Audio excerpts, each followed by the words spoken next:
સંસાર સાગર તારવાજીન વાણી છે નૌકાબલી, નાની શુકાની મળ્યા વિના એ નાવ પણ તારે નહીં. આકારમાં શુદ્ધાત્મ જ્ઞાની શુકાની બહુ બહુ દોયલો, મુજ પુણ્ય રાશિ ફર્યો યહો, ગુરુ કાન તું નાવિકમયો. અહો ભક્ત ચિદાત્માના શ્રીમંદર વીર કુંદના, બાયાંતર વિભવો તારા, તારે નાવ મુમુક્ષુના.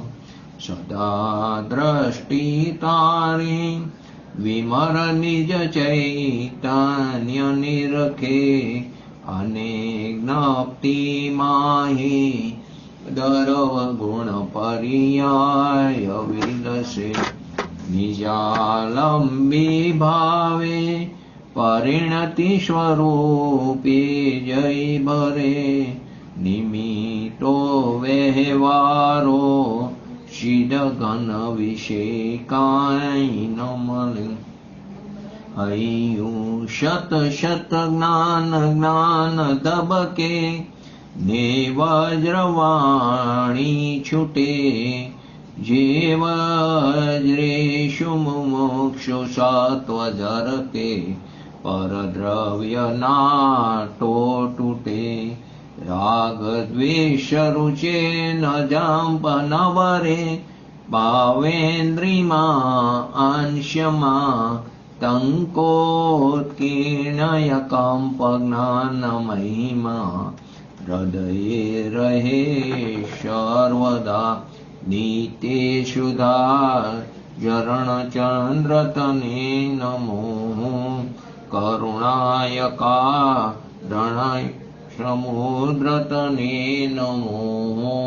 હે જ્ઞાન પોષક સુમેઘ તને નમો. આદાશના જીવન શિલ્પી તને નમો. આદાશના જીવન શિલ્પી તને નમો. ઊંડી ઊંડી ઊંડેથી સુખ નિધિ સતના, વાયુની તે વહંતી વાણી ચિન્મૂર્તિ તારી. ઉરય અનુભવના સૂક્ષ્મ ભાવે ભરેલી, ભાવો ઊંડા વિચારે અભિનવ મહિમા. શીતમાં લાવી લાવી ખોયેલું રત્ન પામું, મનરથ મનનો પૂરજો શક્તિ સારી. ખોયેલું રત્ન પામું, મનરથ મનનો પૂરજો શક્તિ સારી. ઓમ નમો અરિયંતણમ, નમો સિદ્ધાણમ, નમો આયર્યણમ, નમો વૈજ્ઞાણમ, નમો લોહે શવ શ્રવણમ. ચત્તારી મંગલમ અરિયંતા મંગલમ, સિદ્ધા મંગલમ, શાહુ મંગલમ, કેવલી પંતો ધર્મ મંગલમ. ચત્તારી લુગટમાં અરિયંતા લુગટમાં, સિદ્ધા લુગટમાં, શાહુ લુગટમાં, કેવલી પંતો ધર્મ લુગટમાં. ચત્તારી શરણ ભોજામી, અરિયંતે શરણ ભોજામી, સિદ્ધે શરણ ભોજામી, શાહુ શરણ ભોજામી, કેવલી પંતો ધર્મ શરણ ભોજામી. ઓમ નમો અરિયંતા.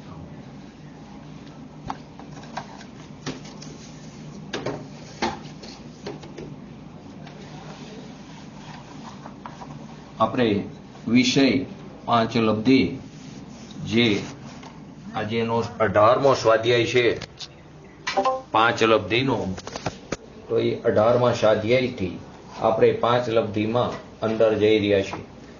પહેલો તો એક પ્રશ્ન થાય, કેમ લબ્ધિનું સ્વરૂપ જાણવું જરૂરી છે? લબ્ધિનું સ્વરૂપ જાણવાની જરૂર શું છે? જીવને, દરેક જીવ મુક્તિની પ્રાપ્તિ કરવા માટે ઈચ્છતો હોય છે. દરેક જીવને સુખી થવું છે, સાચા સુખની પ્રાપ્તિ કરવી છે. તો મોક્ષની પ્રાપ્તિ કરવી છે, પૂર્ણ પર્યાયની પ્રાપ્તિ કરવી છે, પૂર્ણરૂપી પર્યાયમાં તેને પ્રગટ થવું છે. તો તેના માટે તેને સૌથી પહેલા મુનિ યોગ્ય ચારિત્ર અંગીકાર હોવું જરૂરી છે. મુનિ યોગ્ય ચારિત્ર અંગીકાર પણ તે પણ ક્યારે શક્ય છે કે તેને સમ્યક દર્શન હોય તો જ મુનિ યોગ્ય ચારિત્રપણો અંગીકાર થાય અને તે મોક્ષ માર્ગની શરૂઆત થઈ અને તેને જ મોક્ષ માર્ગની પૂર્ણતા થાય છે. તો સમ્યક્ત્વની પ્રાપ્તિ થતા પહેલા એને 5 લબ્ધિ પૂર્વક જ તે સમ્યકતા થાય છે. તો 5 લબ્ધિ જાણવી જરૂરી છે. 5 લબ્ધિ જેને હોય તેને જ સમ્યક દર્શન થાય છે. તો કે 5 લબ્ધિ પૂર્વક આપણે એની ડિફાઇનમાં પણ આવ્યું, ચારે ગતિના ભવ્ય મિથ્યા દ્રષ્ટિ જીવ, ચારે ગતિના ભવ્ય મિથ્યા દ્રષ્ટિ જીવ, સંઘની પંચેન્દ્રિયપણું, પર્યાપ્ત દશા, મનુષ્ય અને તિર્યંશ પૂરતા ગર્ભજ, મંદ કષાય વિશુદ્ધિનો ધારક, મંદ કષાય વિશુદ્ધિનો તે ધારક હોય અને સાથે સાકાર જ્ઞાનાઉપયોગ, સાકાર જ્ઞાનાઉપયોગ. દર્શન ઉપયોગમાં સમ્યક્ત્વનો પ્રારંભ થઈ શકતો નથી. પછી ઉપશમ સમ્યક્ત્વના કાળમાં, ઔપસમિક સમ્યક્ત્વના કાળમાં દર્શન ઉપયોગ થઈ શકે, પરંતુ એની શરૂઆત સમ્યક્ત્વની ભૂમિકા તે દર્શન ઉપયોગમાં નથી. સાકાર જ્ઞાનાઉપયોગ, જાગૃત અવસ્થા, મન કષાય વિશુદ્ધિનો ધારક અને 5 લબ્ધિ પૂર્વક કારણ લબ્ધિના અનંતર સમયમાં તેને સમ્યક્ત્વની પ્રાપ્તિ થાય છે. પ્રથમોપસમ સમ્યક્ત્વની પ્રાપ્તિ થાય છે. તો આની અંદર એક પ્રશ્ન એ થયો કે એક મિથ્યા દ્રષ્ટિ કેમ કીધો? તો કે મિથ્યા દ્રષ્ટિ હોય તેને જે જીવ મિથ્યા દ્રષ્ટિ છે તે જીવતે જે જીવ મિથ્યા દ્રષ્ટિ છે તે જ જીવને પ્રથમોપસમ સમ્યક્ત્વની પ્રાપ્તિ થાય છે. તે જીવ સિવાય કોઈને પ્રથમોપસમ સમ્યક્ત્વની પ્રાપ્તિ થતી નથી. સાદી મિથ્યા દ્રષ્ટિ જીવ હોય તેને ડાયરેક્ટ સયોગક્ષમિક સમ્યક્ત્વ થાય, તેને ડાયરેક્ટ સયોગક્ષમ સમ્યક્ત્વ થાય, પરંતુ તેને સાદી મિથ્યા દ્રષ્ટિ જીવને એને પણ જ્યારે ઔપસમિક સમ્યક્ત્વ થાય તો તેને પ્રથમોપસમ કીધું. પરંતુ તે મિથ્યા દ્રષ્ટિ હોવો જરૂરી છે. તો મિથ્યા દ્રષ્ટિ શબ્દ આવ્યો, ભવ્ય હોવો જરૂરી છે, સંઘની પંચેન્દ્રિયપણું પણ હોવું જરૂરી છે, ગર્ભ જોવું મનુષ્ય અને તિર્યંશની અપેક્ષાએ ગર્ભ જોવું જરૂરી છે. તો એમાં એક પ્રશ્ન થયો કે સ્વયંભૂરક નામક સમુદ્રમાં અસંખ્યાત મગરમચ્છ છે જે સમ્યક દ્રષ્ટિ છે, પંચમ ગુણસ્થાન વર્તી છે, તો કે ત્યાં કર્મભૂમિ છે અને ત્યાંના તિર્યંશ તે સમુચ્છન હોવા છતાં તે સમ્યક દ્રષ્ટિ કેવી રીતે હોય? અહીં તો ગર્ભ જ કીધું છે મનુષ્ય અને તિર્યંશમાં. તો એક પહેલા સિદ્ધાંત યાદ કરી લો કે જે જીવને સમ્યક દર્શન થયું અને પછી આયુનો કાર બંધાય, પછી આયુ બંધાય તો તે નિયમથી દેવગતિમાં જાય છે. તે નિયમથી દેવગતિમાં જાય છે અને એને સમ્યક્ત્વ થયું તે પહેલા જો એનું આયુ બંધાઈ ગયું હોય તો તે જીવ નિયમથી ભોગભૂમિના મનુષ્ય કે તિર્યંશમાં જાય છે. તો અહીં તો કર્મભૂમિમાં તિર્યંશ થયો સમૂર્છન. તો એનો અર્થ એમ કે તે મિથ્યા દર્શન સાથે ત્યાં જન્મો છે અને ત્યાં જઈને એને સમ્યક્ત્વની પ્રાપ્તિ કરી. તો ત્યાં જઈને એને સમ્યક્ત્વની પ્રાપ્તિ કરી, પરંતુ તે સાદી મિથ્યા દ્રષ્ટિ, કેમ કે સમૂર્છન છે, તો તે ડાયરેક્ટ સયોગક્ષમિક સમ્યક્ત્વની તે પ્રાપ્તિ કરે છે. તો ત્યાં પણ એક આ મનુષ્ય અને તિર્યંશ ગર્ભજની અપેક્ષાએ મંદ કષાય વિશુદ્ધિનો ધારક એટલે કે શુભ લેશિયાની વાત આવી, આપણે જે પણ આપણે વિગતવાર જોઈ. આપણે આગળ સયોગક્ષમ લબ્ધિ 4 વસ્તુ આવે સયોગક્ષમમાં. એક સયોગક્ષમ લબ્ધિ આવે, એક સયોગક્ષમ આવે, એક સયોગક્ષમ સમ્યક્ત્વ આવશે, એક સયોગક્ષમિક સમ્યક્ત્વ આવે ને એક સયોગક્ષમિક ચારિત્ર. 4 વસ્તુમાં ક્ષયોક્ષમ શબ્દ વપરાય છે. તો જનરલી દુનિયામાં શું ભૂલ કરે છે? ક્ષયોક્ષમ અને ક્ષયોક્ષમ લબ્ધિ બંનેને એક માને છે. બંને એક નથી, બંને વચ્ચે અંતર છે. ક્ષયોક્ષમ જે છે તે પહેલા ગુણસ્થાનથી લઈને 12મા ગુણસ્થાન સુધીનું જે જ્ઞાન છે તેને ક્ષયોક્ષમ જ્ઞાન કહેવામાં આવ્યું. પહેલા ગુણસ્થાનથી લઈને 12મા ગુણસ્થાન સુધીના જ્ઞાનને ક્ષયોક્ષમ જ્ઞાન કહેવામાં આવ્યું. કેવળ જ્ઞાનની પહેલા, એની પહેલા જે જ્ઞાન છે તેને ક્ષયોક્ષમ જ્ઞાન કહેવામાં આવ્યું. કેવળ જ્ઞાનનું જે જ્ઞાન છે, કેવરીનું જે જ્ઞાન છે તે ક્ષાયી જ્ઞાન છે. તે પહેલાનું જે જ્ઞાન છે તેને ક્ષયોક્ષમ જ્ઞાન કહેવામાં આવ્યું. પછી તેમાં એકેન્દ્રિય જીવ પણ આવી ગયો, નિગોદરનો જીવ પણ આવી ગયો, તેમાં પંચેન્દ્રિયપણું પણ આવી ગયું. એટલે એકેન્દ્રિયથી લઈને સંઘની પંચેન્દ્રિય સુધીના પહેલા ગુણસ્થાનથી લઈને 12મા ગુણસ્થાન સુધીના જીવોનું જે જ્ઞાન છે તે ક્ષયોક્ષમ જ્ઞાન કહેવામાં આવ્યું. અને જ્યારે જે ક્ષયોક્ષમ લબ્ધિ જે છે, ક્ષયોક્ષમ જે લબ્ધિ તે ઘાતી કર્મોમાં જ્ઞાનાવણીય, દર્શનાવણીય, અંતરાય આદિ ઘાતી કર્મોમાં ક્ષયોક્ષમ લબ્ધિ, અને તે 8 કર્મોમાં ક્ષયોક્ષમ જોવા મળતો નથી. 8 કર્મોમાં ક્ષયોક્ષમ જોવા મળતો નથી. 8 કર્મમાં ક્ષયોક્ષમ લબ્ધિ જોવા મળે છે. ક્ષયોક્ષમ ક્ષયોક્ષમિક જે સમ્યક્ત્વ જે છે તે 4થા ગુણસ્થાનથી 7 ગુણસ્થાન સુધી છે. ક્ષયોક્ષમિક ચારિત્ર છે તે 6 અને 7 ગુણસ્થાને હોય છે. તો બધા વચ્ચે આટલો ફરક છે. બધા વચ્ચે આટલો ફરક છે. જે ક્ષયોક્ષમ સમ્યક્ત્વ 4થાથી 7મા સુધી, ક્ષયોક્ષમ ચારિત્ર 6થાથી 6 અને 7મું. ક્ષયોક્ષમ લબ્ધિ જે છે તે માત્ર ને માત્ર શનની પંચેન્દ્રિય, તેમાં પણ પર્યાપ્ત જીવને જ થાય છે. જે આપણે આગળના 10 એની પાત્રતા જોઈ ને, એ 10 પાત્રતા જે છે ને તે બધી લબ્ધિ માટે, એટલે કે ક્રમસર છે. આ જેને આવી બધી પાત્રતા હોય એને જ ક્ષયોક્ષમ લબ્ધિ થાય, અને જેને ક્ષયોક્ષમ લબ્ધિ હોય એને જ વિશુદ્ધિ લબ્ધિ થાય, જેને વિશુદ્ધિ લબ્ધિ હોય એને જ દેશના લબ્ધિ થાય, અને જેને દેશના લબ્ધિ હોય તેને જ પ્રાયોગ્ય લબ્ધિ થાય, અને જેને આ 4 લબ્ધિ હોય તે જ કરણ લબ્ધિમાં જાય. એવું નથી કે કોઈ ડાયરેક્ટ વિશુદ્ધિમાં જાય, કોઈ ડાયરેક્ટ દેશનામાં જાય. ખરેખર આપણે ખાલી 5 મિનિટમાં 5 લબ્ધિને જો સમજાવી હોય, 5 જ મિનિટમાં, તો આ રીતે સમજાવી શકાય. 5 જ મિનિટની અંદર કે કેવી રીતે 5 લબ્ધિને તમે સમજાવી શકો?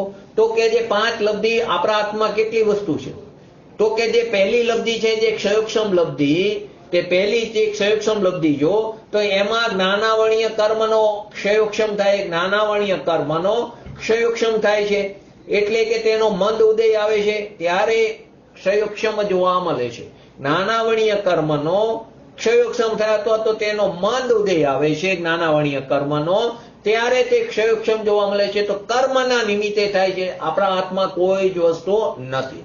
તો કોની અપેક્ષા એ છે? તે જ્ઞાનાવણીય કર્મની અપેક્ષાએ ક્ષયોક્ષમ લબ્ધિ. બીજી લબ્ધિ છે વિશુદ્ધિ લબ્ધિ. તો વિશુદ્ધિ લબ્ધિ જે છે ત્યાં ચારિત્રમોનીય જે છે, મોહ રાગ આદિ, તે મંદ પડે છે. ચારિત્રમોનીય કર્મ તે મંદ પડે છે. તે મંદ પડે તો વિશુદ્ધિ થતી જાય છે. જ્ઞાનાવણીય કર્મનો મંદ ઉદય આવે ત્યારે વિશુદ્ધિ થાય. ચારિત્રમોનીય મંદ પડે છે ત્યારે અહીં વિશુદ્ધિ થતી જાય છે. તો બીજું પણ કોની અપેક્ષા છે? તો કે અહીંયા પણ કર્મની, અહીંયા ચારિત્રમોનીય કર્મની વાત આવી. ત્રીજું જે દેશના લબ્ધિ છે, તે દેશના લબ્ધિ, ત્રીજી લબ્ધિ લો. પહેલી ક્ષયોક્ષમ લીધી, બીજી વિશુદ્ધિ લીધી, અને ત્રીજી દેશના લીધી. તો દેશના લબ્ધિની અંદર આપણા શાતાવેદનીય કર્મ, જે શાતાવેદનીય કર્મ છે તેનો ઉત્કૃષ્ટ શુભ ભાવ ઉદયમાં આવે, એ પ્રકૃતિનો ઉત્કૃષ્ટ શુભ ભાવ ઉદયમાં આવે ત્યારે આપણને સાચા દેવગુરુ શાસ્ત્રનો સમાગમ મળે છે. તો ત્યાં પણ શું આવ્યું? અઘાતી કર્મ, શાતાવેદનીયની વાત આવી. તો આ 3 તો કર્મ આપણે કાંઈ જ કરતા નથી. તો પ્રશ્ન થાય, તો અમે તો આટલો પુરુષાર્થ કરીને શાસ્ત્ર સ્વાધ્યાય તો કરી, તો કે શાસ્ત્ર સ્વાધ્યાય કરો છો અથવા તો સાંભળો છો, એમાં આપણો કંઈ પુરુષાર્થ નથી. તો પૂર્વના કરેલા જે કર્મ જે છે, પૂર્વે જે કર્મો કર્યા છે, તે શાતાવેદનીય કર્મનો અત્યારે ઉત્કૃષ્ટ જે શુભ ભાવ છે તે અત્યારે ઉદયમાં આવ્યો છે, એટલે આપણને સાંભળવાની રુચિ થઈ છે. આપણા પુરુષાર્થની એમાં કોઈ જ વાત આવતી નથી. તો ચોથી જે લબ્ધિ છે પ્રાયોગ્ય લબ્ધિ, અહીંયાથી આપણી શરૂઆત થાય છે કે આથી જે વસ્તુ કરી, પછી અહીંયા જીનવાણી સાંભળી, પરંતુ જે જીનવાણી સાંભળી તે ઉત્સાહપૂર્વક, જોશપૂર્વક સાંભળી અને તેને તે તારી અંદર ઉતારી, એનું નામ પુરુષાર્થ છે. જીનવાણી સાંભળવી તે પુરુષાર્થ નથી. જીનવાણી સાંભળીને પોતાની અંદર ઉતારવી, અંદર બેસાડવી જીનવાણીને, તેનું નામ પુરુષાર્થ છે, તેનું નામ પ્રાયોગ્ય છે.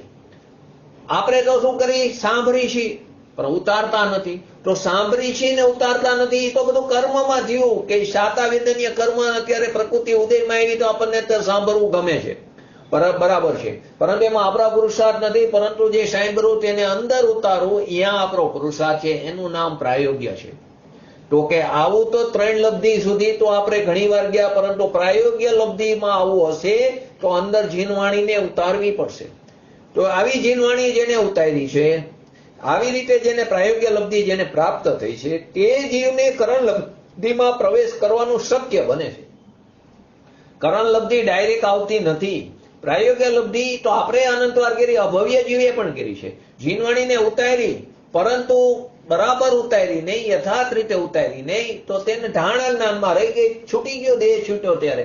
તો કે જેને બરાબર યથાર્થ રીતે ઉતારી અને તેને અનુસાર એના પરિણામ અને અભિપ્રાયમાં ફરક પડ્યા, તે જીવ કરણ લબ્ધિની અંદર જાય છે અને તે જીવને સમ્યક્ત્વની પ્રાપ્તિ થાય છે અને મોક્ષ માર્ગની શરૂઆત થાય છે.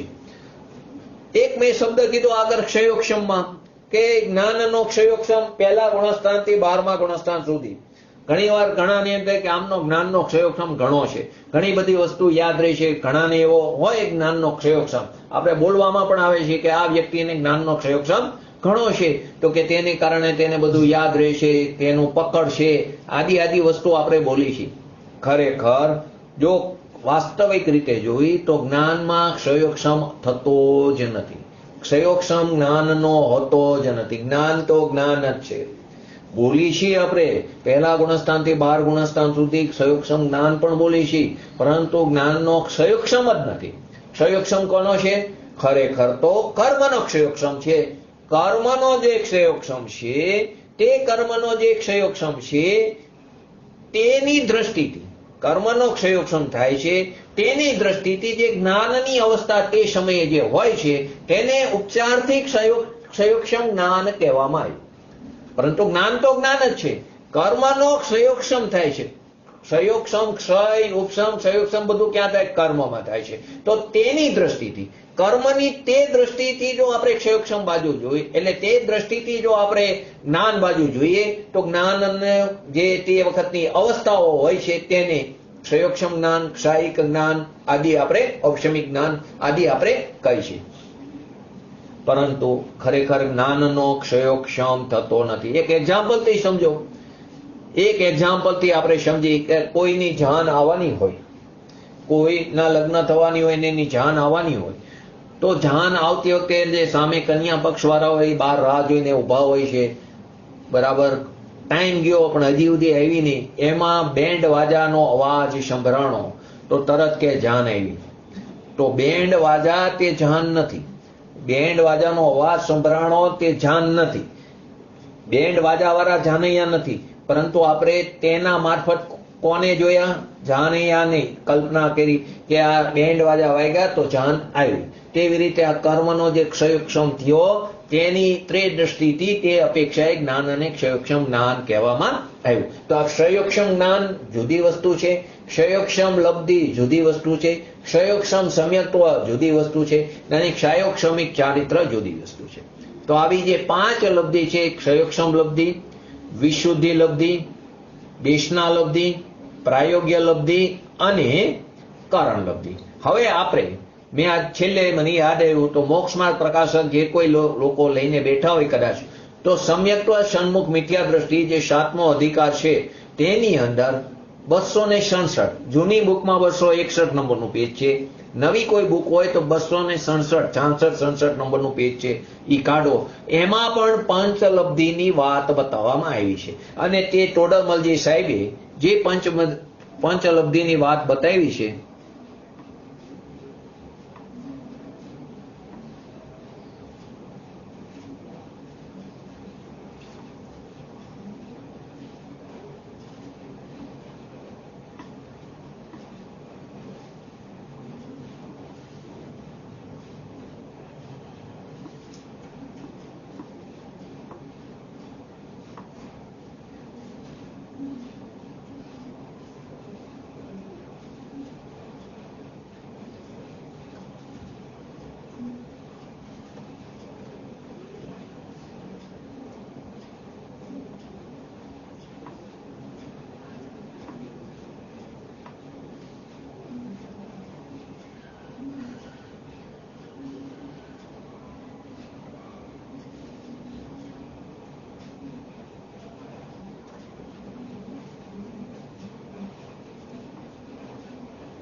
હેલો, હા,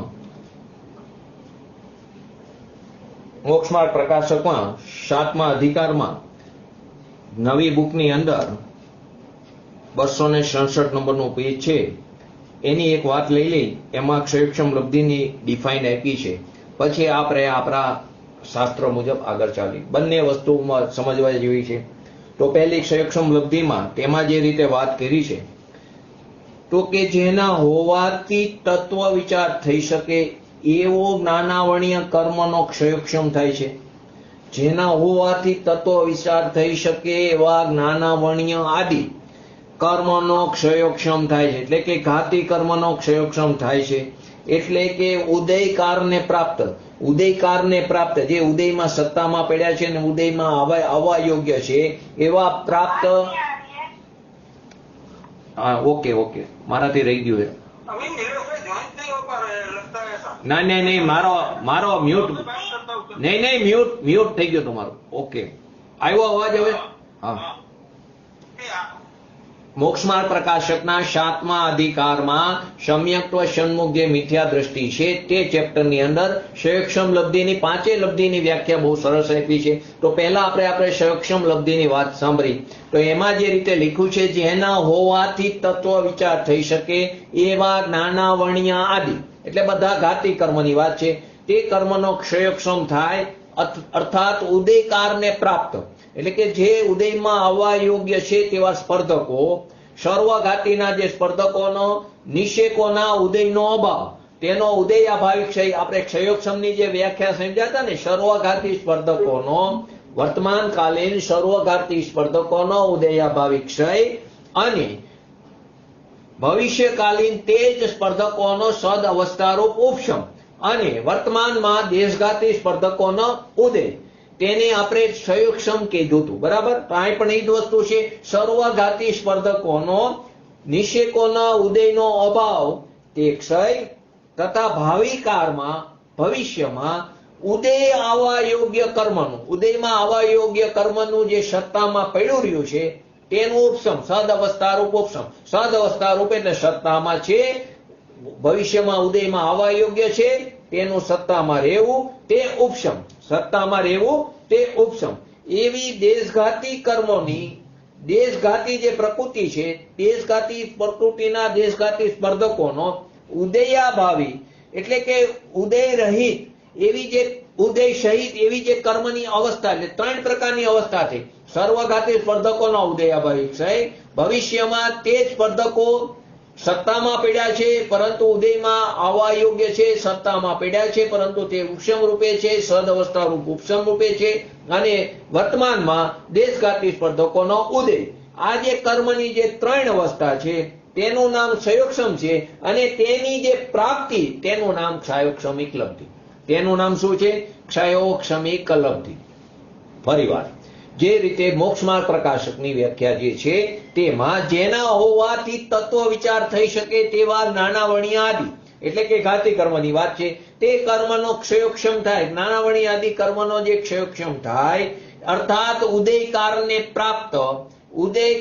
પ્રાપ્ત સર્વઘાતી સ્પર્ધકોનો, જે સર્વઘાતી સ્પર્ધકો જે ઉદયને પ્રાપ્ત, ઉદયમાં આવવા યોગ્ય છે એવા સર્વઘાતી સ્પર્ધકોના નિષેકોના ઉદયનો અભાવ, એટલે ઉદયાભાવી ક્ષય તથા ભાવિકાળમાં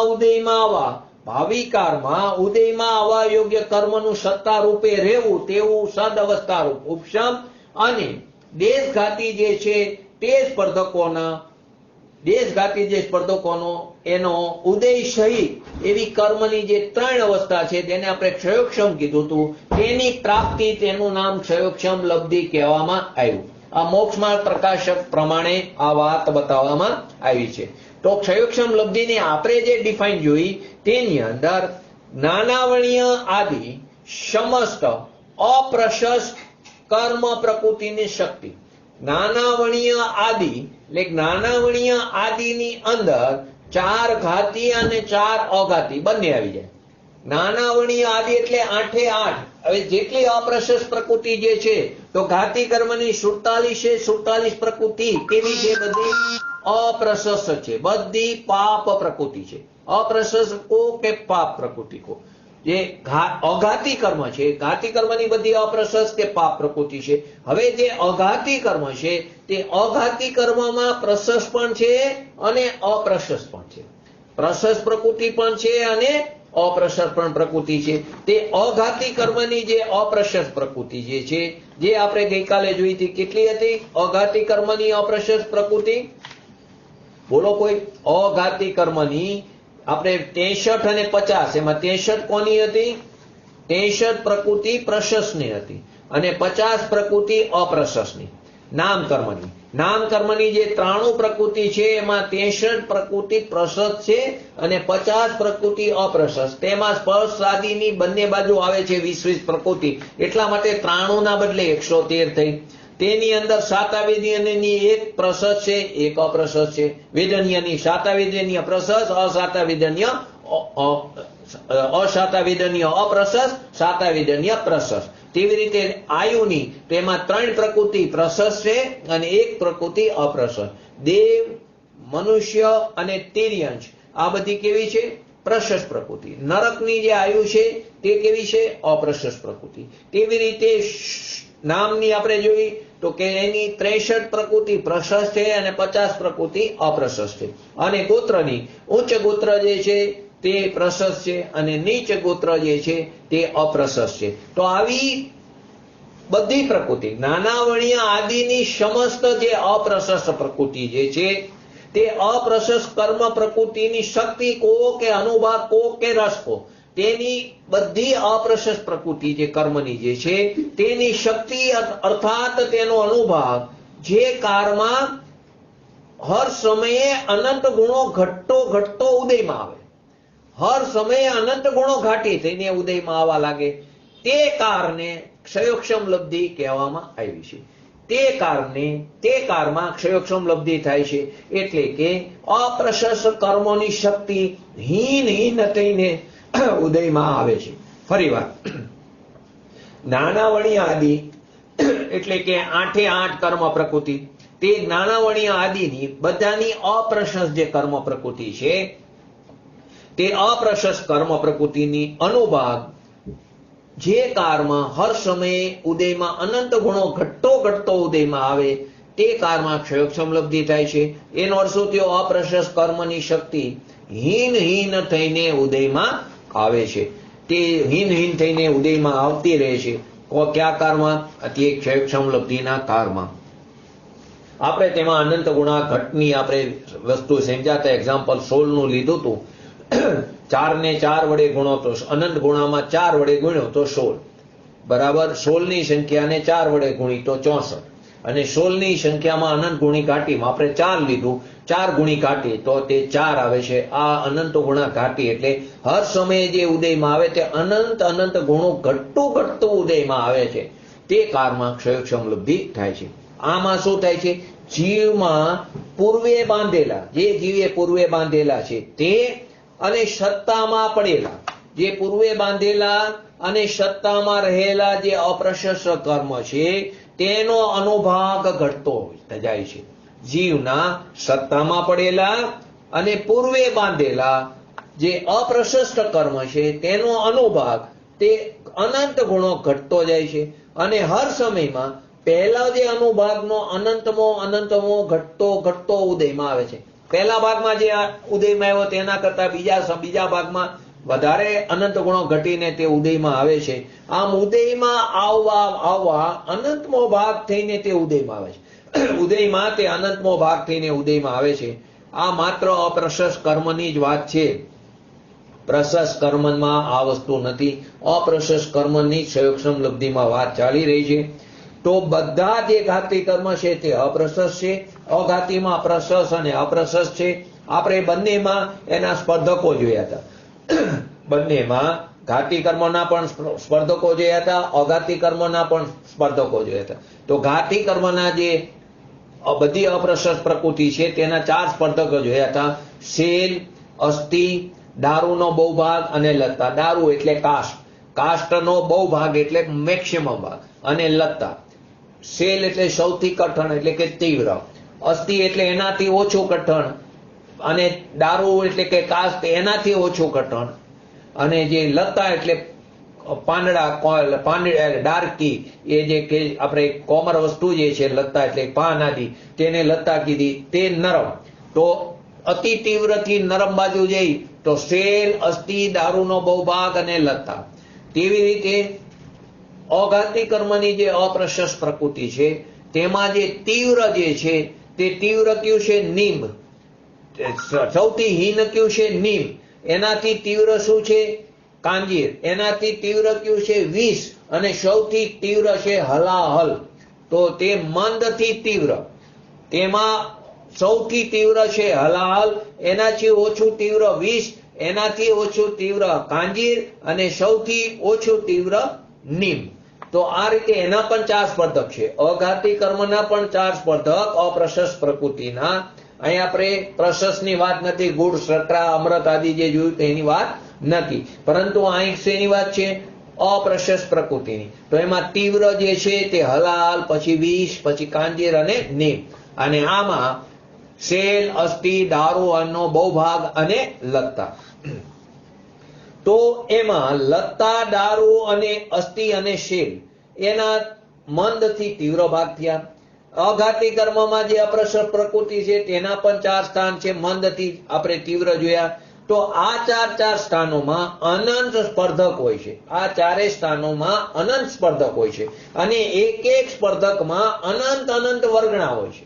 આપણે સ્પર્ધકનું પણ ડિફાઇન જોઈ હતી, વર્ગણાની પણ જોઈ હતી, વર્ગની પણ જોઈ હતી, અવિભાગ પ્રતિછેદની પણ આગળ બધી વસ્તુ આપણે ચર્ચામાં આવી ગઈ છે. તો આ જે 4 સ્થાનો છે તેમાં અનંત સ્પર્ધક હોય છે. એક સ્પર્ધકની અંદર અનંત વર્ગણા હોય છે. તેમાં જ એક વર્ગણામાં એક વર્ગણા લો તો એની અંદર અનંત વર્ગ હોય છે. એક વર્ગણાની અંદર અનંત વર્ગ હોય છે.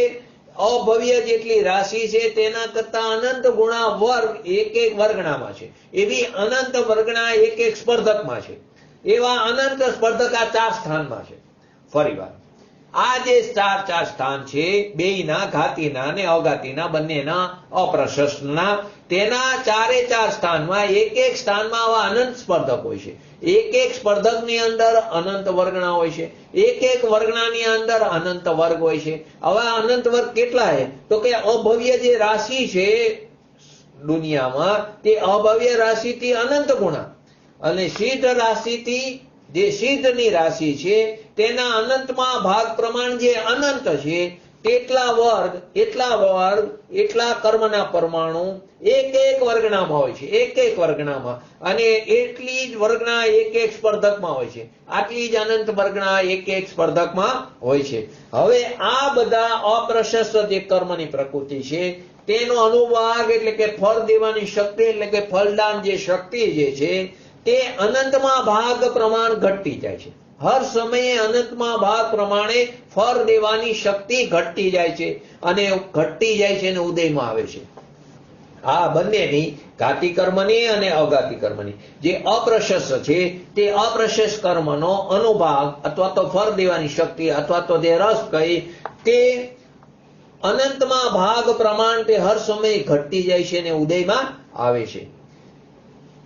આ રીતે જે ઉદયમાં હર સમયે ઘટતી ઉદયમાં આવતી જાય છે, આવી અનંત ગુણી જે ઘટે છે તે કારમાં ક્ષયોક્ષમ લબ્ધિ કહેવામાં, તે કારને ક્ષયોક્ષમ લબ્ધિ કહેવામાં આવી. ક્ષયોક્ષમ અને ક્ષયોક્ષમ લબ્ધિ વચ્ચેનું અંતર હવે ખ્યાલમાં આવશે. ક્ષયોક્ષમ તો ફક્ત ક્યાં થાય છે? દેશઘાતી પ્રકૃતિઓમાં થાય છે. સર્વઘાતી પ્રકૃતિમાં ક્ષયોક્ષમ થતો નથી. સર્વઘાતી પ્રકૃતિ છે તેના બધા સ્પર્ધકો નિયમથી કેવા હોય? સર્વઘાતી. દેશઘાતી પ્રકૃતિના સ્પર્ધકો સર્વઘાતી પણ હોય છે અને દેશઘાતી પણ હોય છે. તેથી ત્યાં ક્ષયોક્ષમ જોવા મળે છે, પરંતુ સર્વઘાતી પ્રકૃતિમાં ક્ષયોક્ષમ જોવા મળતો નથી. ક્ષયોક્ષમ માત્ર ક્યાં થાય છે? દેશઘાતી પ્રકૃતિમાં જ જોવા મળે છે. અને ક્ષયોક્ષમ લબ્ધિ તો બંને પ્રકારમાં જોવા મળે છે. ક્ષયોક્ષમ લબ્ધિમાં તો હર સમયમાં અનુભાગના અનંત ગુણા ઘટવાનું કાર્ય, જે અનુભાગ છે તેનું અનંત ગુણો ઘટવાનું કાર્ય તે બધા ઘાતી કર્મ અને અઘાતી કર્મમાં અપ્રશસ્ત કર્મ પ્રકૃતિની અંદર જોવા મળે છે. આ બંને વચ્ચેનું અંતર થયું ક્ષયોક્ષમ અને ક્ષયોક્ષમ લબ્ધિ. ક્ષયોક્ષમ છે તે માત્ર ને માત્ર દેશઘાતી પ્રકૃતિમાં જોવા મળે છે. ક્ષયોક્ષમ લબ્ધિ તે 8 કર્મ પ્રકૃતિમાં જોવા મળે છે. તેની ફળ દેવાની અનુભાગ અનંતમાં ભાગે ઘટતો ઉદયમાં આવે છે, તેની અપ્રશસ્ત પ્રકૃતિમાં. ક્ષયોક્ષમમાં તો દેશઘાતી કર્મનો જેટલો અનુભાગ છે તેટલો જ ઉદયમાં આવે છે. ક્ષયોક્ષમમાં એ દેશઘાતીમાં થાય છે, એ દેશઘાતીમાં એનો જેટલો કર્મનો જેટલો અનુભાગ છે તેટલો જ ઉદયમાં આવે છે. અને ક્ષયોક્ષમ લબ્ધિમાં દર સમયમાં એટલે કે હર સમયમાં તેનો અનંતમો ભાગ ઘટતો ઉદયમાં આવે. બંને વચ્ચેનો અંતર. ક્ષયોક્ષમની અંદર દેશઘાતી જે કર્મ પ્રકૃતિ છે તેનો જેટલો અનુભાગ છે તેટલો જ ઉદયમાં, જેટલો એનો અનુભાગ છે તેટલો ઉદયમાં આવે દેશઘાતી પ્રકૃતિમાં. અવધિ જ્ઞાનના આપણે ભેદ બધા જોયા હતા, તો એમાં અવધિ જ્ઞાનના ઘણા બધા ભેદ છે તે આ અપેક્ષા, કેમ કે તેની દેશઘાતી સ્પર્ધકો ઉદયમાં આવ્યા, તો દેશઘાતી સ્પર્ધકોમાં જેટલો એનો અનુભાગ છે તેટલો એને ઉદયમાં આવ્યો, તે પ્રમાણે એનું અવધિ જ્ઞાન હોય છે. તો ક્ષયોક્ષમમાં તો દેશઘાતી કર્મોમાં જેટલો અનુભાગ છે તેટલો જ ઉદયમાં આવે છે, અને ક્ષયોક્ષમ લબ્ધિમાં હર સમયમાં તેનો અનંતમો ભાગ ઘટતો ઉદયમાં આવે છે. બીજો ફરક ક્યાં છે? ક્ષયોક્ષમ છે તે ઊંઘમાં પણ થાય. ક્ષયોક્ષમ નિરંતર હોય છે વિદ્યમાન, તે ઊંઘમાં થાય, બેશુદ્ધ અવસ્થામાં થાય, કોમા અવસ્થામાં થાય, એટલે કે બેભાન અવસ્થામાં થાય, તે કાયમ રહેશે ક્ષયોક્ષમ. પણ ક્ષયોક્ષમ લબ્ધિ માત્ર અંતર્મુહૂર્ત સુધી રહે, ઓલો કાયમ રહે. અને ક્ષયોક્ષમ લબ્ધિ માત્ર અંતર્મુહૂર્ત, અને તે પણ જાગૃત અવસ્થામાં. ક્ષયોક્ષમ લબ્ધિ તે ઊંઘમાં નથી થતી, ક્ષયોક્ષમ લબ્ધિ તે નિંદ્રા અવસ્થામાં નથી થતી, બેભાન અવસ્થામાં નથી થતી, કોમા અવસ્થામાં નથી થતી, તે ખાલી જાગૃત અવસ્થામાં, તેમાં પણ સાકાર જ્ઞાન ઉપયોગમાં થાય. જ્યારે ક્ષયોક્ષમ જે છે તે ઊંઘમાં થાય અને નિરંતર તે વિદ્યમાન હોય છે, સતત ચાલુ જ હોય છે ક્ષયોક્ષમ. પરંતુ ક્ષયોક્ષમ લબ્ધિનો કાર તો એક જ અંતર્મુહૂર્ત છે, એક અંતર્મુહૂર્ત સુધી જ રહે છે, અને તે માત્ર ને માત્ર જાગૃત અવસ્થામાં થાય. આમ ક્ષયોક્ષમ અને ક્ષયોક્ષમ લબ્ધિ વચ્ચે આટલો ફરક પડે છે. ક્ષયોક્ષમ જે છે તે જ્ઞાનાવર્ણ્ય, દર્શનાવર્ણ્ય અને અંતરાય કર્મના દેશઘાતી પ્રકૃતિમાં હોય છે. ક્ષયોક્ષમ જે છે તે જ્ઞાનાવર્ણ્ય, દર્શનાવર્ણ્ય અને અંતરાય, આ ત્રણ જે કર્મ છે તેની દેશઘાતી પ્રકૃતિમાં જોવા મળે છે. પરંતુ ક્ષયોક્ષમ લબ્ધિમાં આ ત્રણેય કર્મના સર્વઘાતી અને દેશઘાતી બંને પ્રકારની પ્રકૃતિ, અને તે ઉપરાંત મિથ્યાત્વ અને ચારિત્ર મોહનીય કર્મનો અનુભાગ પણ હર સમયે અનંત ગુણો ઘટતો ઉદયમાં આવે છે. 4 વાત આવી ગઈ. ઓલામાં ખાલી 3માં જ્ઞાનાવર્ણ્ય, દર્શનાવર્ણ્ય અને અંતરાયમાં ક્ષયોક્ષમ જ્ઞાનાવર્ણ્ય, દર્શનાવર્ણ્ય અને અંતરાય કર્મમાં જ દેશઘાતી પ્રકૃતિમાં ક્ષયોક્ષમ જોવા મળે છે. પરંતુ ક્ષયોક્ષમ લબ્ધિ તો એ 3માં તો ખરો, એનો અનંતમો ભાગ ઘટતો ઉદયમાં આવે, પરંતુ મિથ્યાત્વ એટલે કે દર્શન મુનિયનો ભેદ લીધો, અને ચારિત્ર મુનિય, મિથ્યાત્વ અને ચારિત્ર મુનિયનો કર્મનો અનુભાગ પણ અનંત ગુણો ઘટતો ઉદયમાં આવે છે. તેનો તીવ્ર અનુભાગ ઉદય ન થતા મંદ અનુભાગ ઉદય થાય છે. તેનો તીવ્ર અનુભાગ ઉદયમાં નથી થતો મિથ્યાત્વ અને એનો, પરંતુ તેનો મંદ અનુભાગ ઉદય થાય છે. તે હર સમયે તે મંદતર થતો જાય, હર સમયે અનુભાગ અનંત ગણો ઘટતો જાય છે, માટે તે મંદ થતો જાય છે. હવે જે જીવને શેલ ભાગરૂપ કે અસ્થિ ભાગરૂપ તીવ્ર અનુભાગ વાળા મિથ્યાત્વનો ઉદય છે, જે જીવને શેલ અને અસ્થિ એ તીવ્ર છે, શેલ સૌથી તીવ્ર, પછી અસ્થિ, તેવા શેલ અને અસ્થિ ભાગરૂપ તીવ્ર અનુભાગ વાળા મિથ્યાત્વનો ઉદય છે, એટલે કે જેને 70 કરોડી સાગર વર્ષ કે ઉત્કૃષ્ટ સ્થિતિ વાળો મિથ્યાત્વનો બંધ થતો હોય એવા જીવને ક્ષયોક્ષમ લબ્ધિ થતી નથી. ફરીવાર, જે જીવને શેલ અને અસ્થિ એટલે તીવ્ર થયો એવા શેલ અને અસ્થિ ભાગરૂપ વાળા એવા તીવ્ર અનુભાગ વાળા જેને મિથ્યાત્વનો ઉદય છે, અથવા તો જેને 70 કરોડી સાગર વર્ષ એવો ઉત્કૃષ્ટ સ્થિતિ વાળો એને મિથ્યાત્વનો બંધ થતો હોય તેને ક્ષયોક્ષમ લબ્ધિ થતી નથી. તેને ક્ષયોક્ષમ લબ્ધિ છે એમ કહેવાતું નથી. તે જીવને વિશુદ્ધિ લબ્ધિ અને દેશ લબ્ધિની પણ પ્રાપ્તિ હોતી નથી, કેમ કે પહેલી જ લબ્ધિ નથી તો બીજી અને ત્રીજી લબ્ધિની એને પાત્રતા હોતી નથી. ભાવ દીપિકા નામનો જે ગ્રંથ છે, મેં પોસ્ટ લીખી હતી પરમ દિવસે, એમાં દીપચંદજી કાસલીવાલ કહે છે ઉપરના તીવ્ર અનુભાગ વાળા એટલે સેલ અને અસ્થિ એવા તીવ્ર અનુભાગ વાળા સ્પર્ધકોનો જેઓને ઉદય હોય છે, આવા તીવ્ર અનુભાગ વાળા સેલ અને અસ્થિ અનુભાગ વાળા સ્પર્ધકોનો જેને ઉદય હોય છે, એવા તીવ્ર મિથ્યાત્વી જીવોને, એવા તીવ્ર જે મિથ્યાત્વી જીવો છે એને મોક્ષ માર્ગનો ઉપદેશ આપવો પણ યોગ્ય નથી. શું કે દીપચંદ કાસલીવાલ નામના પંડિતજી એમની ભાવ દીપિકા નામના ગ્રંથમાં કહે છે કે જેને આવા સેલ અને અસ્થિ અનુભાગ વાળા સ્પર્ધકોનો ઉદય છે એવા તીવ્ર જે મિથ્યાત્વી જીવ છે તેને મોક્ષ માર્ગનો ઉપદેશ આપવો પણ યોગ્ય નથી. ઉપદેશ આપતી વખતે પણ પાત્રતા અને અપાત્રતાનો બરાબર ખ્યાલ રાખવો જરૂરી છે. જે જીવ તીવ્ર મિથ્યાત્વી અને તીવ્ર કસાઈ જીવ છે, જે જીવ તીવ્ર મિથ્યાત્વી છે અને તીવ્ર કસાઈ છે તેને ધર્મનો ઉપદેશ સાંભળવાની બુદ્ધિ જ હોતી નથી. જે જીવ તીવ્ર કસાઈ છે, તીવ્ર મિથ્યાત્વી છે તેને મોક્ષ માર્ગનો ઉપદેશ સાંભળવાની, ધર્મનો ઉપદેશ સાંભળવાની બુદ્ધિ જ હોતી નથી. કોઈ એને સંભળાવવા માગે, કોઈ એને સમજાવવા માગે તો તેને કસાયની વૃત્તિ થાય. જો કોઈ તેને સમજાવવા માંગે, કોઈ પંડિત આદિ એને સંભળાવવા માંડે, કોઈ જ્ઞાની પુરુષો, તો તેને કસાયની વૃદ્ધિ થાય. પરિણામો મંદ પડવાને બદલે તેના કસાયની વૃદ્ધિ થાય છે. તે સમયે તે ઉપદેશ દાતાનો એટલે જે એને સમજાવે છે તેનો અને જેમાં સત્ય ઉપદેશ એવી જીનવાણીનો એટલે કે સત શાસ્ત્રોનો તે દ્વેષ કરવા લાગે છે. તેનો તે દ્વેષ કરે છે, તેની તે ટીકા કરવા માંડે છે, તેમાં વિઘ્ન લાવે છે. પરંતુ તે સમયે જે વક્તા છે તેમને આવા જીવોને જોઈને તેમના ઉપર દેશ કરવો યોગ્ય નથી. તેવા જીવોને જોઈને પૂજ્ય ગુરુદેવ શ્રી કાયમ એક વાક્ય બોલતા કે તે એક સમયની પર્યાયમાં ભાન ભૂલેલો ભગવાન આત્મા છે. તે દરેક વખતે સામેના જીવને કરુણા ભાવથી જોતા, તેમાં પણ તે સિદ્ધ ભગવાન, તેને પણ તે ભગવાન આત્મા જોતા હતા. તો કે તે એક સમયની પર્યાયમાં ભાન ભૂલેલો ભગવાન આત્મા છે. તે જ્યારે પણ એની પરિસ્થિતિ, એની પર્યાય બદલાશે, દશા બદલાશે તો પોતાના સ્વભાવના આશ્રય તે પૂર્ણતાની પ્રાપ્તિ કરી શકે છે. એવી એનામાં સામર્થ્યતા પડેલી છે. તો કે જે જીવ આવો તીવ્ર મિથ્યાત્વી અને તીવ્ર કસાઈ છે એને તો ધર્મ ઉપદેશ સાંભળવાની બુદ્ધિ જ નથી હોતી. તે કોઈ સંભળાવવા માંગે તો કોઈ ઉપદેશ કરતા હોય તો તેની તે હાંસી ઉડાવે, અથવા તો તેને તે ઉપદેશ કરતા જે છે તેના ઉપર દ્વેષ કરવા લાગે, અથવા તો જે સત્ય ઉપદેશ એવી સત્ય વાણી અથવા તો સાચા શાસ્ત્રોનો તે દ્વેષ કરવા લાગે, તેમાં વિઘ્ન લાવે. પરંતુ તે જોઈને તેના ઉપર દ્વેષ કરવો યોગ્ય નથી. તેઓની સમ્યક્ત્વની એનો શું થયો, એમની સમ્યક્ત્વની કાલઅવધિ હજી દૂર છે અને એની હોનાર જ આવી કઈ ભળતી છે. એની સમ્યક્ત્વની કાલઅવધિ હજી દૂર છે, એની હોનાર જ કઈ ભળતી છે. જ્યારે તેની સમ્યક્ત્વની કાલઅવધિ આવશે, જ્યારે તેની સમ્યક્ત્વની કાલઅવધિ આવશે ત્યારે આ 5 લબ્ધિ પૂર્વક જ, જ્યારે તેની સમ્યક્ત્વની કાલઅવધિ આવશે ત્યારે તેમને આવી 5 લબ્ધિ પૂર્વક જ તેમને સમ્યક્ત્વની પ્રાપ્તિ થશે.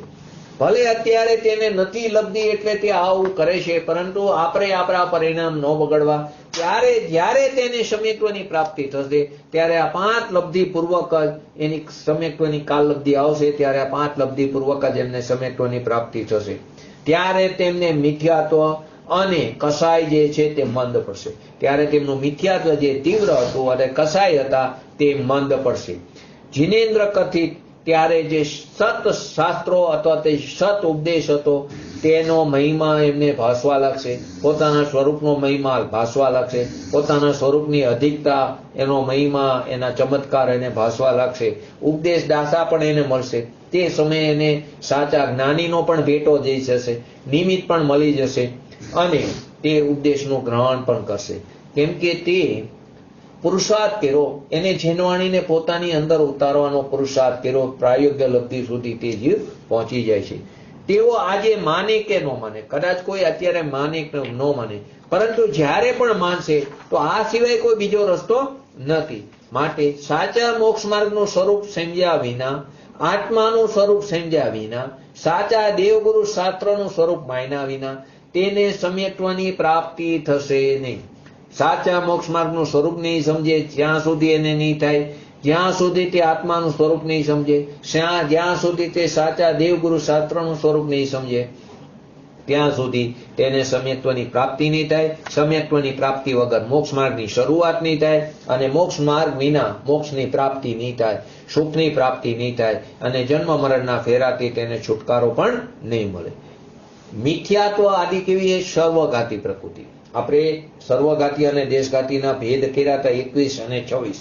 તો મિથ્યાત્વ છે મિથ્યાત્વ અને સમ્યક મિથ્યાત્વ, આ બંને કેવી એ સર્વઘાતી. તો અહીં આપણે મિથ્યાત્વ કેવી એ સર્વઘાતી. તેમાં સેજ અસ્તિ. હવે સર્વઘાતી જે પ્રકૃતિ છે એના સર્વઘાતી સ્પર્ધકો હોય છે, તો એના સર્વઘાતી સ્પર્ધકો 3 છે: શેલ, અસ્થિ અને દારૂનો બહુ ભાગ, દારૂનો બહુ મોટો ભાગ. શેલ, અસ્થિ અને દારૂનો મોટો ભાગ. દેશઘાતી સ્પર્ધકમાં શું હોય છે? દારૂનો એક ભાગ, બાકીનો ભાગ, અને લત્તા.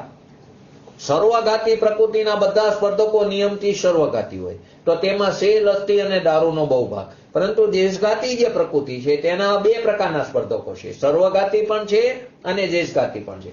તો એમાં જે સર્વઘાતી એમાં તો શેલ, અસ્થિ અને દારૂનો મોટો ભાગ, પરંતુ એમાં જે દેશઘાતી સ્પર્ધકો છે તેમાં દારૂનો એક ભાગ અને લત્તાનો ભાગ હોય છે. અહીં અત્યારે આપણે મિથ્યાત્વ પ્રકૃતિ જે સર્વઘાતી પ્રકૃતિ તેમાં શેલ, અસ્થિ અને દારૂનો મોટો ભાગ, તેની અંદર આવા 3 પ્રકારના સ્પર્ધકો છે.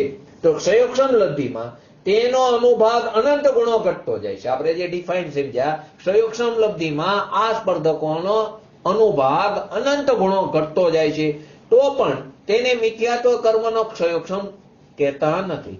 તો પણ તેને મિથ્યાત્વ કર્મનો ક્ષયોક્ષમ કહેતા. એનો અનંત ગુણો ભાગ ઘટતો જાય છે, તેનો અનુભાગ અનંત ગુણો ઘટતો જાય છે, છતાં પણ તેને મિથ્યાત્વ પ્રકૃતિનો ક્ષયોક્ષમ કહેતા નથી. ક્ષયોક્ષમ જ્ઞાનાવણીય, દર્શનાવણીય અને અંતરાયમાં હોય છે. ક્ષયોક્ષમ જ્ઞાનાવણીય, દર્શનાવણીય અને અંતરાયમાં હોય છે.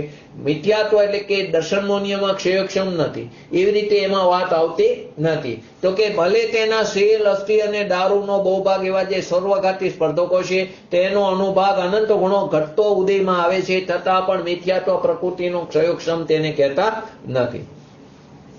અસાતા વેદનીય આદિ અપ્રશસ્ત જે પ્રકૃતિ, અઘાતી કર્મમાં જે પ્રકૃતિ અપ્રશસ્ત પ્રકૃતિ છે તેનો અનુભાગ પણ, એમાં પણ અસાતા વેદનીય જે પ્રકૃતિ જે છે તેનો અનુભાગ પણ હર સમયે અનંત ગણો ઘટતો ઉદયમાં આવે છે.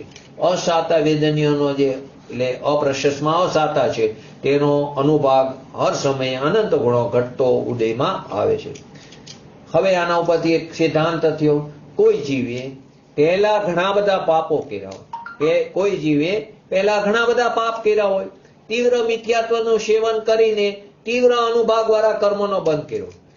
તીવ્ર અનુભાગ વાળા, ફરીવાર, કોઈ જીવે પહેલા ઘણા બધા પાપ કર્યા હોય, તીવ્ર મિથ્યાત્વનું સેવન કરીને તીવ્ર અનુભાગ વાળા કર્મનો બંધ કર્યો હોય. તીવ્ર મિથ્યાત્વનું સેવન કરીને તીવ્ર અનુભાગ વાળા શેલ, અસ્થિ અને દારૂનો બહુ ભાગ એવા સ્પર્ધકોનો તેને કર્મનો બંધ પણ કર્યો હોય, તો પણ તે જીવ જ્યારે પોતાના આત્માનું સ્વરૂપ અને તત્વજ્ઞાન જાણવાની એની જિજ્ઞાસા અને તીવ્ર રુચિ ઉત્પન્ન થાય છે, ત્યારે તેના પૂર્વબંધ જે કર્મને બંધાયેલા છે તેનો અનુભાગ મંદ થતો જાય છે, તે અનંત ગુણો મંદ થતો જાય છે. અને જ્યારે મિથ્યાત્વ અને ચારિત્ર મોહનીય મંદ થઈને ઉદયમાં આવે, જ્યારે મિથ્યાત્વ અને ચારિત્ર મોહનીય મંદ થઈને ઉદયમાં આવવા માંડે, ત્યારે સહજ જીવના મંદ કસાય રૂપ પરિણામ થાય છે. ત્યારે જીવના મંદ કસાય રૂપ પરિણામ થાય છે, અને ત્યારે તેને ધર્મ અનુરાગ પરિણામ થશે. ફરીવાર, જે જીવે પૂર્વે કોઈ જીવે પહેલા ઘણા બધા પાપો કર્યા હોય અને તેને તીવ્ર મિથ્યાત્વનું સેવન કરીને તીવ્ર અનુભાગ વાળા કર્મ પ્રકૃતિનો બંધ પણ કર્યો હોય, તો પણ જ્યારે તે જીવ પોતાના આત્માનું સ્વરૂપ સમજી પોતાના આત્માનો આશ્રય લે અને તત્વજ્ઞાન જાણવાની જિજ્ઞાસા અને રુચિ ઉત્પન્ન કરે, ત્યારે તેના પૂર્વબંધ જે કર્મો જે બંધાણા હતા તેનો અનુભાગ મંદ થતો જાય છે. તેના અનુભાગ કેવો થાય? મંદ થતો જાય છે. ત્યારે મિથ્યાત્વ અને ચારિત્ર મોહનીય તે મંદ થઈને ઉદયમાં આવે. જ્યારે મિથ્યાત્વ અને ચારિત્ર મોહનીય એટલે કે મોહનીય પ્રકૃતિની વાત છે, જ્ઞાનાવણીય, દર્શનાવણીય, અંતરાય કર્મનો મંદ અનુભાગ મંદ થઈને ઉદયમાં આવે છે, અને મિથ્યાત્વ અને ચારિત્ર મોહનીય મંદ થઈને ઉદયમાં આવે, ત્યારે સહજ જ રીતે જીવના જે પરિણામ છે તે મન કસાય રૂપ થશે અને તેને ધર્મના અનુરાગ રૂપ પરિણામ પણ થશે. આ જ વાતને વિશુદ્ધિ લબ્ધિને રૂપે કહેવામાં આવે તો પૂર્વબંધ કર્મનો અનુભાગ ઉદય મંદ થવો તે કારણ. પૂર્વે જે બાંધેલા છે તે કર્મનો અનુભાગ મંદ થવો, મંદ થઈને ઉદયમાં આવો તેને કારણ કીધું, એને નિમિત્ત કીધું. અને મિથ્યાત્વ અને રાગાદી જે મંદ થાય છે એટલે કે શુભ પરિણામ થાય છે, કસાયોની મંદતા થાય છે, તેને તેનું નિમિત્તિક કાર્ય કીધું. તો કારણ કોને કીધું? ક્ષયક્ષમ લબ્ધિને. અને વિશુદ્ધિ લબ્ધિને કાર્ય કીધું. ફરીવાર વિશુદ્ધિ લબ્ધિને રીતે જો આ વાતને કહેવા જઈએ તો પૂર્વે જે બાંધેલા કર્મનો અનુભાગ ક્ષયક્ષમ લબ્ધિમાં અનંત ગુણો ઘટતો થઈને મંદ થઈને ઉદયમાં આવે છે, એ કારણ છે, એ નિમિત્ત છે. એનું નિમિત્ત પામીને મિથ્યાત્વ અને રાગદ્વેષાદી મંદ થાય છે, એટલે કે શુભ પરિણામ થાય છે, કષાયોની મંદતા પૂર્વકનો શુભ ભાવ થાય છે, શુભ પરિણામ થાય છે, એને નિમિત્તિક કહેવામાં આવ્યું, એને કાર્ય કહેવામાં આવ્યું. એટલે ક્ષયક્ષમ લબ્ધિને કારણ જાણીને તેને પહેલા કીધી અને વિશુદ્ધિ લબ્ધિને કાર્ય જાણીને પાછળથી કીધી. કેમ ક્ષયક્ષમ લબ્ધિને પહેલા કહેવામાં આવ્યું? કે કારણ છે અને તે કારણ છે માટે કાર્ય થાય. ક્ષયક્ષમ લબ્ધિને કારણ જાણીને એને પહેલા કહેવામાં આવ્યું અને વિશુદ્ધિ લબ્ધિને કાર્ય જાણીને એને પાછળ કહેવામાં આવી છે. એમ જોઈએ તો બંને લબ્ધિ તો ખરેખર એકદમ એક સમયે જ વિદ્યમાન હોય છે. જેવી રીતે જ્ઞાન અને દર્શન એક જ સમયે છે, પરંતુ એમાં આપણે દર્શન અને જ્ઞાન એવો ભેદ, પહેલું દર્શન બોલી પછી જ્ઞાન બોલી, અહીં પણ એવી જ રીતે છે. ક્ષયક્ષમ લબ્ધિ અને વિશુદ્ધિ લબ્ધિ એકદમ એક જ સમયે વિદ્યમાન હોય છે, પરંતુ ક્ષયક્ષમ લબ્ધિને કારણ જાણીને એને પહેલું કહેવામાં આવ્યું અને વિશુદ્ધિ લબ્ધિને એનું કાર્ય જાણીને એને બીજું કહેવામાં આવ્યું. એટલે ક્ષયક્ષમ લબ્ધિને નિમિત્ત કહેવામાં આવ્યું અને વિશુદ્ધિ લબ્ધિને એનું નૈમિત્તિક એટલે કે એને કાર્ય કહેવામાં આવ્યું. એટલે કે પૂર્વબંધ કર્મનો જે અનુભાગ ઉદયમાં આવીને મંદ થઈને જે ઉદયમાં આવે છે તે કારણ છે, તે નિમિત્ત છે અને તેને નિમિત્તે મિથ્યાત્વ અને રાગદ્વેષાદી જે છે તે મંદ થાય છે, શુભ પરિણામ થાય છે, તેને તેનું નૈમિત્તિક કાર્ય કહેવામાં આવ્યું. માટે ક્ષયક્ષમ લબ્ધિને પહેલા લીધી કારણ જાણીને, વિશુદ્ધિ લબ્ધિને કાર્ય જાણીને પછી લેવામાં આવી. ખરેખર તો વાસ્તવમાં બંને લબ્ધિ એક સમયે જ વિદ્યમાન હોય છે. એક જ સિક્કાની આપણે જુઓ તો બંને બાજુ રાગ અને દ્વેષની જેમ એક જ સિક્કો છે, એની બંને બાજુ છે. હવે જે નવા થનારા જે પરિણામ છે તે કેવા હોય? શુભ રાગ રૂપ હોય છે.